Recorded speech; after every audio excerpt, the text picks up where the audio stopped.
नमस्कार, मी शुभांगी पंडित. स्वतेज न्यूज मराठीच्या बातमीपत्रात आपलं स्वागत आहे. तर पाहूया आजच्या काही ठळक घडामोडी.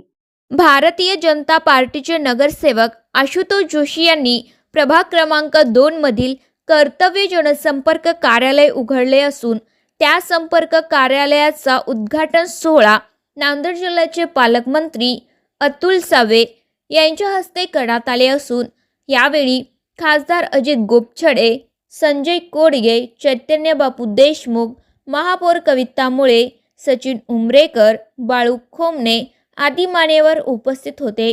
यावेळी पालकमंत्री अतुल सावे यांनी आशुतोष जोशी यांना शुभेच्छा दिल्या आहेत. हे कार्यालय असेच चालू ठेवण्याचे आदेश देखील दिले आहेत. माता की भारतीय जनता पार्टीचा काय घोषणा देतात? अरे आवाज आपला मुंबई दिल्ली एवढ्या लोकांना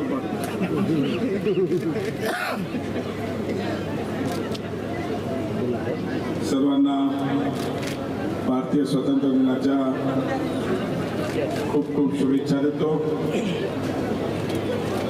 आपल्या सगळ्यांचे मित्र नगरसेवक आशुतोष जोशी यांच्या जनसंपर्क कार्यालयाच्या उद्घाटनाच्या प्रसंगी म्हणजेच त्यांनी त्या कार्यालयाचं नाव ठेवलंय कर्तव्य जनसंपर्क कार्यालयाच्या उद्घाटनाच्या प्रसंगी उपस्थित असलेले आपले खासदार आदरणीय अजित गोपछडे साहेब, आपले प्रदेशाचे उपाध्यक्ष संजय भाऊ कोडगेजी, चैतन्य बापू देशमुखजी, आपल्या शहराच्या प्रथम नागरिक महापौर कविताताई मुळेजी, तसंच जिल्हाध्यक्ष संतोषराव उंबर्डेजी, बाळू खोमनेजी, सचिन देशमुखजी, विजय गंभीरजी, संतोष मुळेजी, वसंत जाधवजी, अशोक ताकजी, उपस्थित सर्व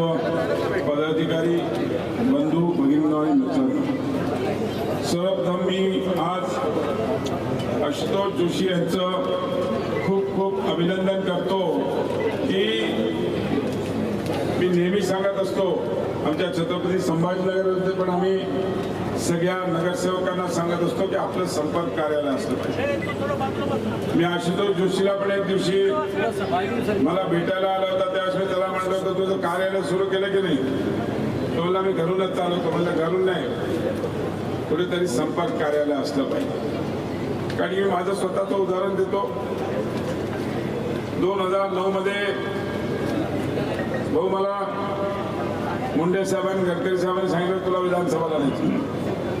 मी कार्यालय उघडलं, 2 कार्यालय. आमचा मतदारसंघ असा जालना रोडच्या या बाजूला अर्धा आणि या बाजूला पाकिस्तानमध्ये अर्धा. तर 2 कार्यालय उघडले मी, पण दुर्दैवाने मला 9 मध्ये तिकीट मिळालं नाही.